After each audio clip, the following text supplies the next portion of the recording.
Hey everyone, George here, and welcome back to the channel. Today we're going to be talking about aquarium salt and the medicinal purposes that it can be used for. This is a very overlooked product that can be very helpful for the aquarium if used properly. But there are some ups and downs with using this, and when we come back we're going to talk about that. Hang in there with me and we'll be right back.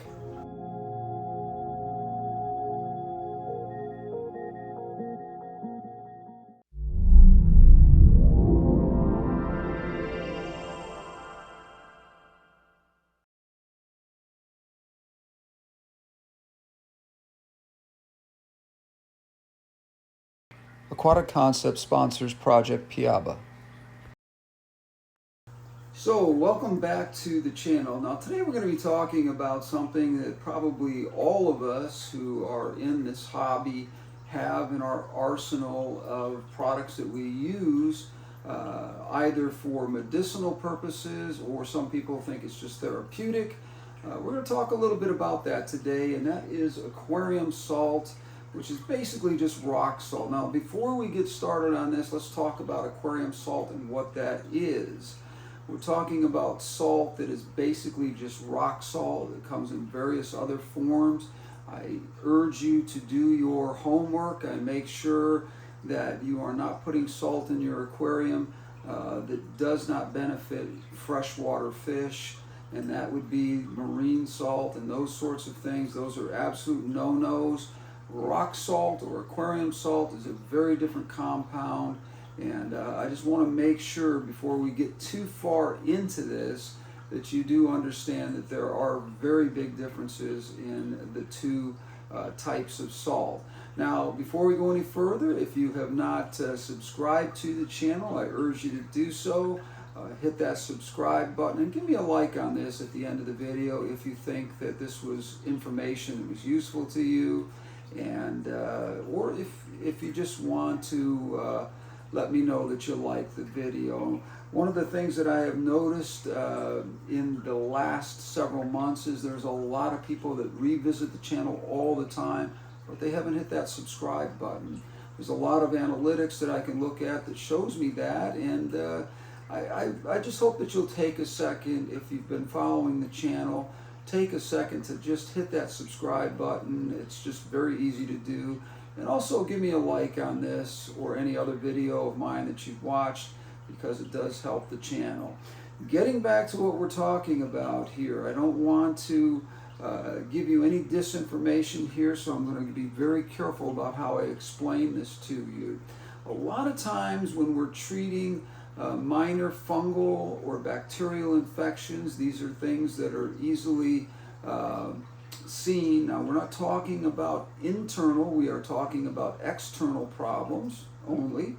A lot of times we'll see kind of a milkiness of the tail and fins on some of our fish, particularly discus fish, angelfish, larger fish. You can see these things, and these are indications that there's something not quite right. Now the first thing you want to do before you go into any medications at all, or even into salt, is to check your water parameters and make sure that your tank is healthy.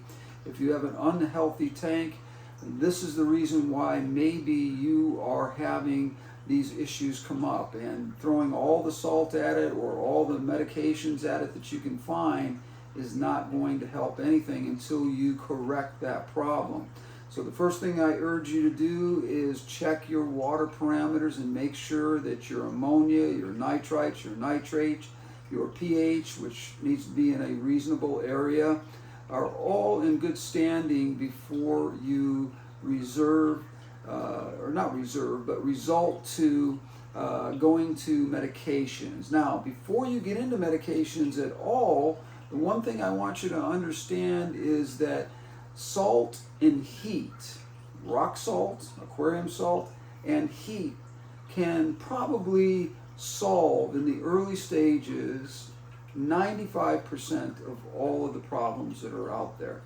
Now I say this because I have had the experience of doing this. I have tried to get away from medications altogether simply because I have found that medications do more harm than good in the long term. Now, I'm not saying that there's not a place for medications. There are certainly places where medications are the only option that you have, and it's important that you understand and distinguish between the two options, between medications and salt. Now, we're going to talk about the overuse of medications for a minute here before we talk about the benefits of salt, which many of you probably already know, but there have been so many studies on salt and the medicinal, what's the best word for it? The medicinal attributes that this product has for keeping your fish healthy, especially fish that are showing early signs of disease. Now, you can also use salt therapeutically. I don't recommend doing that because there are some problems with that, and we're going to get to that in the video down the road a little bit here in this video, and we'll talk about what those problems are.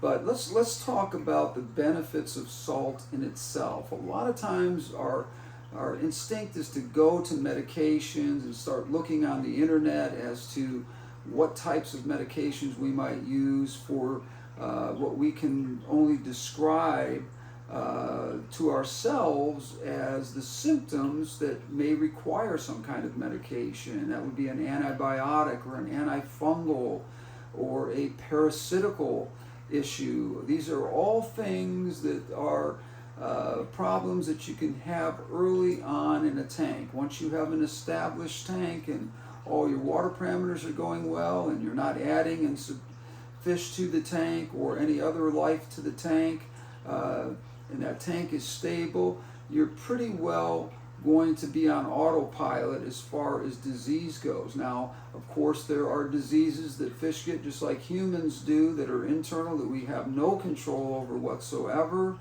But we also can be not very good stewards of keeping our tanks in top shape, and that can also create an environment for disease as well. So clean tanks, making sure that you don't add fish to your tank that have not been quarantined properly, or invertebrates, or even plants as far as that goes. I have seen infestations of all kinds of things come in on plants that we don't think about. These plants have within them the capability of carrying disease from a tank that you may have bought them at your supplier.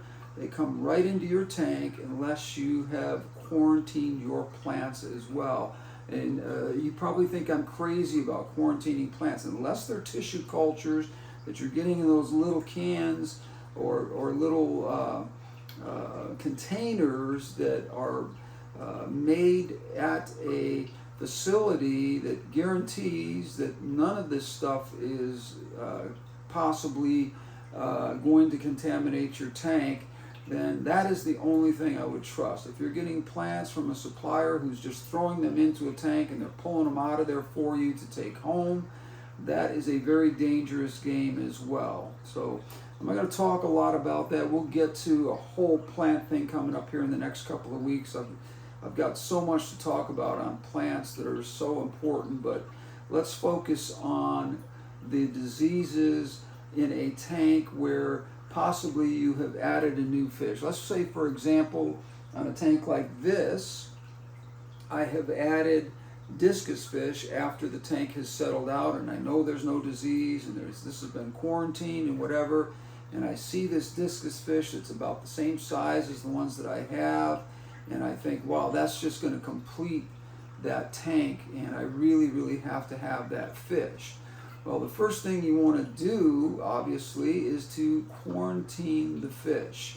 And a lot of people just don't do that. They will look at their supplier and say, okay, the guy's really good at keeping his tanks clean and whatever.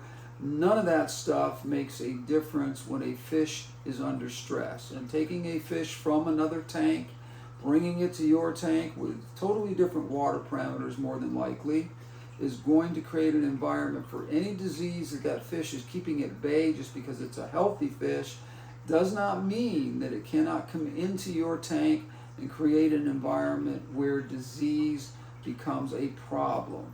So what I want to talk about with salt is using salt at the first, I would guess the first symptoms of any kind of disease. And as I said, that can be a couple of different things that are obvious. We're talking about parasitical things. We're talking about parasitical things that are gill flukes and stuff like that that you cannot see. We can see parasites on the body sometimes, but we're also talking about fungal and bacterial infections that may be very minor on the fish's body and something we don't notice in the store. And if you're not quarantining and you're just adding them to your tank, which I absolutely do not recommend doing, but if you've done that and now you're in a problem where you're starting to see that fish is showing symptoms, this can spread to the rest of the fish in your tank, and you want to get that knocked out as fast as you can. Now, what I would tell you is this: there are lots of information about salt and how to use it out there, the quantities of salt and heat combinations that will help your fish do away with these things without using any medications whatsoever. And I have done this many times and found it to be very, very, very effective as far as knocking out some of these things early on. If you have a healthy fish, a lot of times these fish can ward off any kind of problems like that. The last thing we want to do is start throwing medications at it. We want to do the things that are benign and things that are not going to affect the rest of the fish in a way that is negative. Now, every medication that you throw into a tank, it's hard on fish. It's hard on their organs. It's hard on their kidneys especially. And fish can have shorter lives because of this, or can just really go downhill very quickly when medications are used for one fish in the tank. This is why we want to quarantine. One fish in the tank has a disease and you're medicating all the rest of the fish in the tank. And the bottom line is that once you put a fish in a tank that has not been quarantined and it shows signs or symptoms of a disease, you're forced to basically medicate the whole tank. And you don't want to have to do that because, as I said, medications are extremely hard on their system. Now, the first thing that I try to do when I see this kind of thing happening is use salt, and using it in a quantity that is good for the health of your fish, because there are some drawbacks with using salt, and as I said, we're going to talk about that as this video goes on. But you want to make sure that you're not putting too much salt into the tank, because what can happen is salt can dehydrate your fish and their organs and create organ failure over time if you're using it improperly. It's a wonderful tool, but if it's used improperly, just like anything else, it can be detrimental to the health of your fish. So what I would tell you is study your salt options very closely. I will attach some great articles that explain the use of salt and how much you want to use so that you can have a sort of a springboard as to how to use salt correctly. And I think this is very important, so I will put those articles down below so that you can just click on them and you can read them and get the information that you need to make a good decision about how you're treating your fish. Now, as I said, let's talk about the detriment of salt. As I said, we would talk about that. I don't want to talk about it in depth here because it's really pretty basic, and that is that just like anything else, salt, if it's overly used, can be detrimental. Instead of curing your fish in one way, you can be creating problems in another way. And the most common problem that we see is an overreaction to the slime coat. In other words, they get an overabundance of slime coat, which is very, very hard on the fish. Also, internal organs can get dehydrated and become dysfunctional in the sense that they do not function properly long term and create an environment where your fish has a shorter life because we have not properly used the salt. Now, there are many out there that use salt therapeutically and constantly have salt in their aquariums. I'm not on board with doing something like that. I don't see any purpose in it. I believe that when the salt therapy that you're using it for medicinally is done, that you should, as you are taking water out of your tank, make sure that you understand that the salt is going out with it and you're getting rid of it that way. There is no need to take it out through carbon. Carbon is not going to help that at all, but it is one of those things that as you're winding down your therapy with your fish, you want it with the salt.